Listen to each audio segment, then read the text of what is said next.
Hello, my name is Karen Woods, and this presentation shares the findings of my integrative research project for EDU 604. I'll be exploring how teacher-led read-alouds can be used as an instructional tool to support vocabulary growth among young learners from socioeconomically disadvantaged backgrounds. We'll look at key research, instructional implications, and ways to strengthen early literacy through intentional vocabulary practices. I'll start by introducing the topic's importance and the theoretical models guiding this work. Then I'll outline the study selection criteria and provide an overview of the included research. Finally, I'll share key findings and their implications for teachers and curriculum developers. A landmark study by Hart and Risley in 1995 found that children from low-income backgrounds heard far fewer words than their more advantaged peers, limiting early language development. Fernald et al. Identified vocabulary gaps as early as 18 months of age, and B. Miller and Slonim noted that gaps continue to grow throughout early childhood. Once children enter school, the Matthew effect takes hold, as those with weaker language skills tend to fall further behind. Some who seem proficient in early grades, when decoding was the primary focus, begin to struggle as comprehension demands increase. By fourth grade, this decline becomes more visible, a pattern Chall et al. Called the fourth grade slump. This disparity is evident in the most recent fourth grade NAEP data. In 2024, only 19% of economically disadvantaged students scored at or above the proficient level, compared with 44% of their more advantaged peers. The Simple View of Reading by Goff and Tunmer explained that skilled reading requires both word recognition and language comprehension. Word recognition includes decoding and automatic word reading and is a major focus of recent science of reading reforms. But decoding alone isn't enough. Students also need language comprehension to make meaning from text. Reading comprehension, then, is the product of both. If either is weak, comprehension breaks down. To better understand how vocabulary develops, we turn to connectionist models, which explain that new word meanings are learned by connecting them to words and concepts you already know. The knowledge hypothesis builds on this, suggesting that comprehension improves when vocabulary is tied to broader background knowledge. The more you know, the easier it is to learn and use new words. So while decoding is critical, it's only part of the equation. Without strong vocabulary instruction, we risk leaving students behind. Purposeful, vocabulary-rich read-alouds can play a powerful role in bridging the divide. Read-alouds are a common K-2 routine, offering a practical way to build vocabulary without adding instructional time. Unfortunately, they're often unstructured, limiting their impact. This leads us to the research question guiding this review.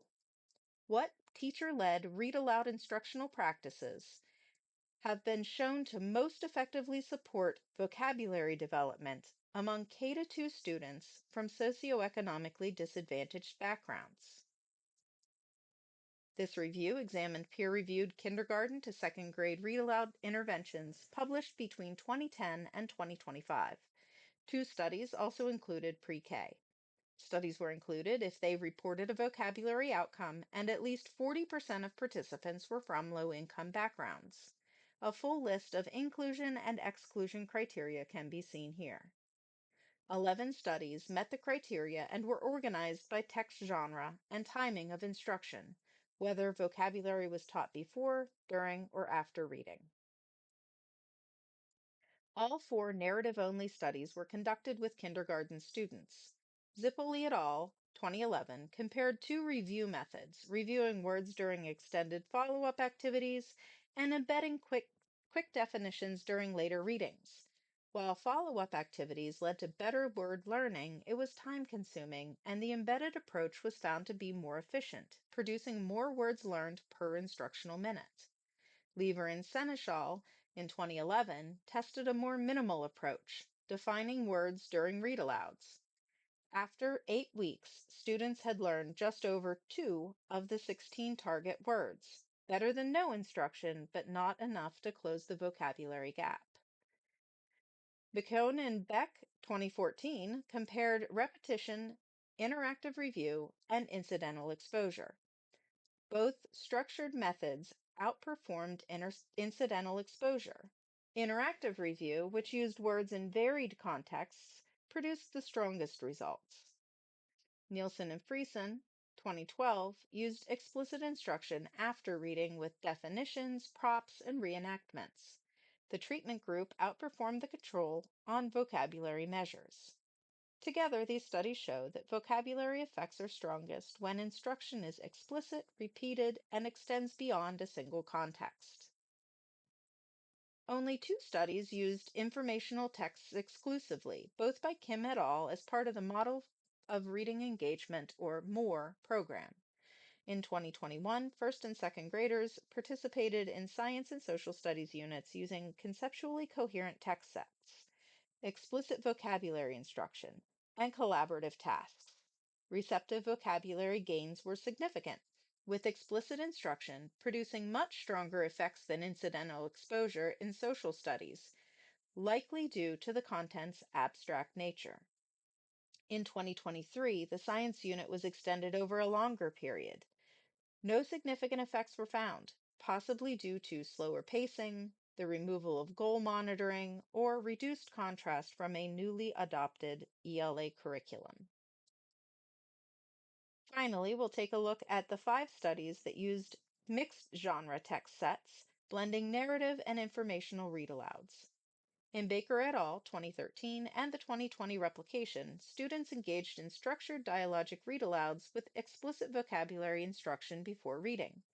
Those in treatment groups made significantly greater vocabulary gains than students in the comparison group. Incidental exposure alone had no significant effect, reinforcing the importance of explicit instruction. Newman and Kafer, 2018, and Newman et al., 2021, used science-based mixed genre text sets, providing explicit vocabulary instruction before reading. The largest effects of treatment were found in pre-K, followed by kindergarten, and then first grade, highlighting the impact of starting vocabulary instruction early.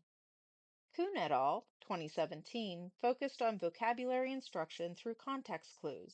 Significant effects of treatment were seen only in first grade, but further research is needed in this area due to the study's methodological concerns. The studies in this review clearly established that students don't learn new words just by hearing them in a read aloud.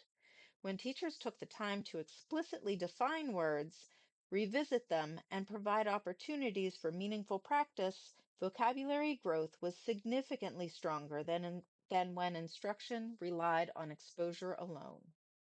Another key takeaway was the value of thematically connected texts. Students learned more when target words appeared across multiple related texts than from rereading a single book. This varied exposure built both vocabulary and related background knowledge. Interactive post-reading activities also improved word learning. When students used new words through discussion, retelling, reenactment, or other multimodal tasks, they not only retained the vocabulary better, but also developed deeper understandings of word meanings. Interestingly, the timing of vocabulary instruction, whether it occurred before, during, or after reading, was less predictive of success than the overall quality and design of the instruction itself. What mattered most was how intentionally vocabulary was introduced, revisited, and applied. And finally, the review confirmed that the earlier we begin, the better. The strongest gains were seen in pre-K and kindergarten, reinforcing the importance of structured vocabulary instruction well before students are expected to read complex texts independently. These findings highlight the need to strengthen teacher preparation and curriculum design.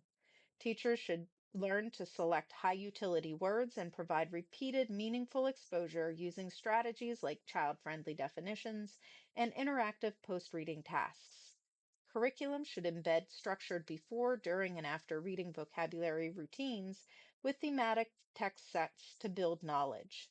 When used as a structured, intentional instructional practice, read-alouds can help narrow vocabulary gaps and build a stronger foundation for future reading success.